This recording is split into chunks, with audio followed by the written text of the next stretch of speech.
Order! Order! You are an incorrigible delinquent at times. Behave yourself, man!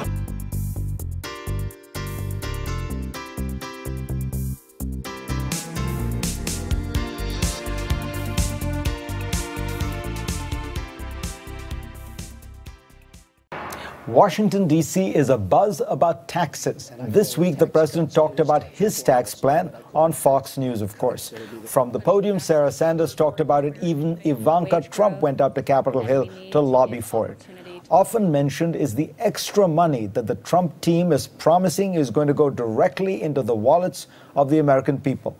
Listen to what the president had to say last week with the Senate Finance Committee. So each household, on average, would take in $4,000, and they'll go out and they'll spend that money, and that'll be great for the economy. Sounds good, but is it true? Well, Trump didn't come up with the number alone, of course. It comes from a report by Chief White House economist Kevin Hassett. We'll hear from Hassett in a moment, but first, Larry Summers. Summers was the 71st Secretary of the Treasury, serving under President Clinton. He headed the National Economic Council under President Obama and was president of Harvard University. Larry Summers, pleasure to have you on. Glad to be with you, Fareed. So you have said in the Washington Post that as Treasury Secretary, Undersecretary, Deputy Secretary, you have worked with seven chief economists for the White House, seven heads of the Council of Economic Advisors, and you have never come across an analysis that you described as dishonest in the way that this is dishonest. Explain what you mean by that. Look, the job's to do economic analysis, and different economists will have different perspectives, but each of the previous people in the job have taken positions that were well within what professional economists believed and argued regarding the effect of policies. And the claims here that you'd see an increase of $4,000 to $9,000 in the typical family's income from a corporate tax cut are just outside the range of what the economics profession believes. Even the people who've come down most squarely on Kevin Hassett's side on the op-ed page of the Wall Street Journal come up with estimates far below the lower end of his range. So he's trying to help the administration politically, I guess, but the analysis is really of remarkably low quality, and that's why I chose to speak so critically of it. I've written critically and in disagreement with things that the Bush administration did, that various Republican congressional proposals have tried to do, but the claims that this administration makes that the tax cut will pay for itself, that the tax cut will raise incomes more than anything else that's happened in the country in many years, that the tax cut isn't skewed towards helping rich people, those are fake facts. And I think they need to be called out as face facts. Is corporate tax reform a good idea? Yes. Will it have some positive impacts? Yes. Are the claims being made by the administration valid? I think not. Is the corporate tax reform they're proposing well designed to help the economy and the middle class rather than be a giveaway to the very fortunate? I don't think it is well designed in that regard. Basically, as I calculated it using some of your analysis, the tax cut, if you work it out per American worker, is about $1,300 per worker. And you say Kevin Hassett assumes that when you give $1,300 to every American worker in the form of a tax cut passed through by corporations, his or her wages will rise by $4,000 or even $9,000. And that it's difficult to understand how that would happen.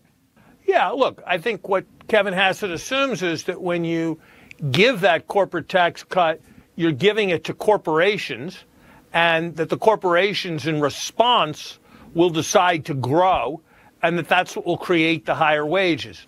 The problem is that maybe the corporations will just keep the money and pay it out in the form of higher dividends or doing more repurchases of shares. And even if they do grow somewhat, how much will they grow? And in order to finance that corporate tax cut, you're going to need to do something else, like borrow money, which is going to drive up interest rates and have adverse effects on the economy. So the idea that this tax cut's going to be enough to raise incomes by anything like the suggestion seems a highly implausible one. You said that if Kevin Hassett had submitted his testimony or this proposal to you, and he were a student at Harvard in an economics course you were teaching, you would have failed the paper. You stand by that?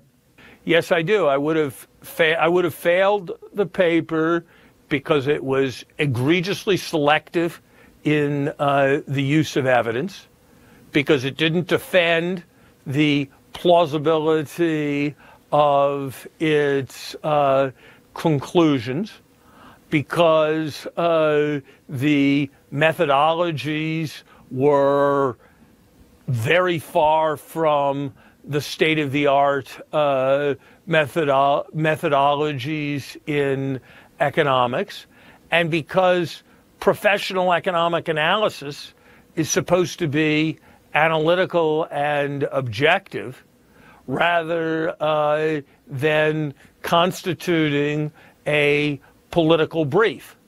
If I taught a course at Harvard in campaign management and somebody presented a paper like that as an example of what a presidential campaign political document would look like, I might have thought it was a pretty good political document making that case.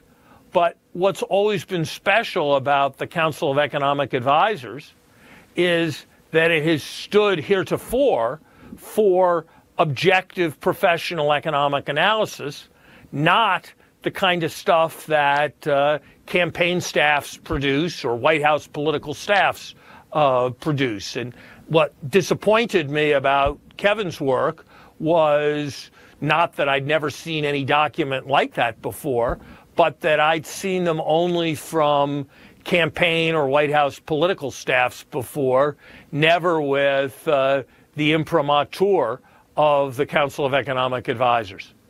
Larry Summers, good to have you on. Thank you, Fareed.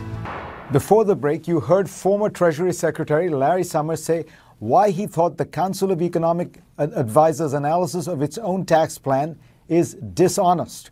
Well, joining me now from the White House lawn is the man responsible for that analysis, Kevin Hassett. Mr. Hassett is chair of the White House Council of Economic Advisors. Thank you so much for joining us. It's great to be here, Fareed. Thanks for having me.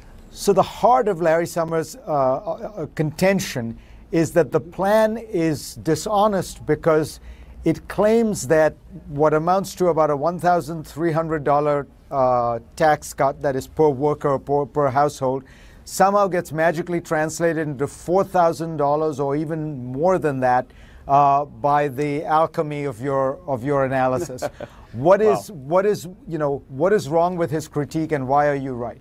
Sure. Well, first of all, the tone of the critique is extremely, incorrect. And, the fact is, if you think that we did something wrong, then you should accuse us of making an error. But accusing us of being dishonest, it's just beyond the pale. It's not really becoming of a former Treasury Secretary. But let's get past the ad hominem attacks and go to the substance. What Larry Summers did is he's like on his fifth attack now, and each one has been exposed as a horrendous Econ 101 blunder. The first is this point that you raised. And the fact is that right now we have a corporate tax in the U.S. that has an enormous amount of deadweight loss because we have the highest corporate tax on earth. It doesn't raise much revenue at all because the people are transfer pricing their profits over to Ireland. It's something you've talked about a lot over the years. And so right now we get almost no revenue because they create a job in Ireland, move the revenue there, increase the demand for labor there, drive wages up there instead of here. And so this idea that you can compare the change in revenue to the change in wages has been exposed as a really critical blunder, Economics 101 blunder by Greg Mankiw at his blog at Harvard, by John John Cochran at Hoover,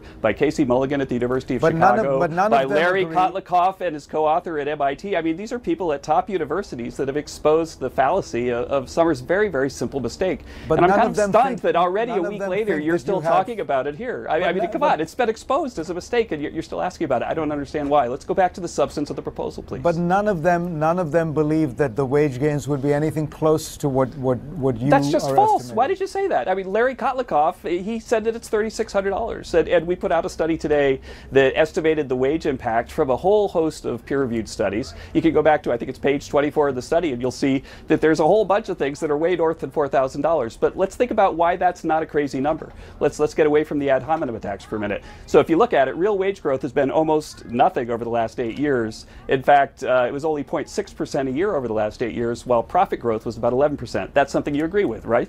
Well, if you look at where wages come from either higher human capital formation or higher physical capital formation. And capital deepening in the U.S. over a 5-year average period dropped into a negative territory during the last 4 years of the Obama administration for the first time in U.S. history. And so we're not getting wage growth because we don't have capital deepening. We don't have capital deepening because we're chasing the capital overseas. This is Econ 101. So let's talk about the effect on the deficit. If you look at what happened after the Reagan tax cuts, the national debt tripled. If you look at what happened after the Bush tax cuts, massive ballooning of the deficit. Why isn't it the case that these tax cuts will follow the same path and explode the deficit? So let's think about the things that we agree about, Fareed, for a minute. So you agree, right, that the U.S. has the highest statutory corporate tax rate in the developed world, correct? But most You agree with companies that? don't pay that at that rate as Right, an effective and so they rate. don't pay it. So why is it that they don't pay it? They don't pay it because they've moved the profits overseas. There was a National Bureau of Economic Research study that came out in the spring that estimated that more than half the U.S. trade deficit comes from the transfer pricing by U.S. multinationals of their profits overseas. But why and so we won't have it this high explode the tax deficit? rate that they don't pay. We have this high tax rate that they don't pay. So why does lowering the rate to encourage them to return the activity back to the U.S., why does that cause the hole in the deficit? I mean, it doesn't. It's just illogical, Fareed.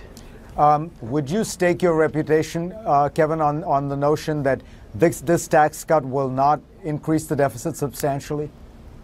I have to wait and see the complete plan before I give a deficit estimate. But the corporate tax side is, there's barely any corporate revenue right now, and we've got the highest rate on earth. And there's a big literature that shows that that's because people move the money offshore. And so if we cut the corporate rate here, what will happen will be that capital deepening will go back to about the historic average of about 0.8% per year. That'll drive up wages by an additional 0.8% a year or so. And then if you do the math, Fareed, starting with incomes of about $83,000 for the average family, that 0.8% per year gets to this number relatively quickly. And once you see that, once you do the math, Fareed, then you're going to see how ridiculous it is what these guys who used to be economists are saying about this plan and about the CEA's activity. I mean, it's obvious. It's very, very simple math. There are lots of studies that confirm it. And the people that are trying to, just poison the discourse by casting aspersions and so on, are just trying to get your attention.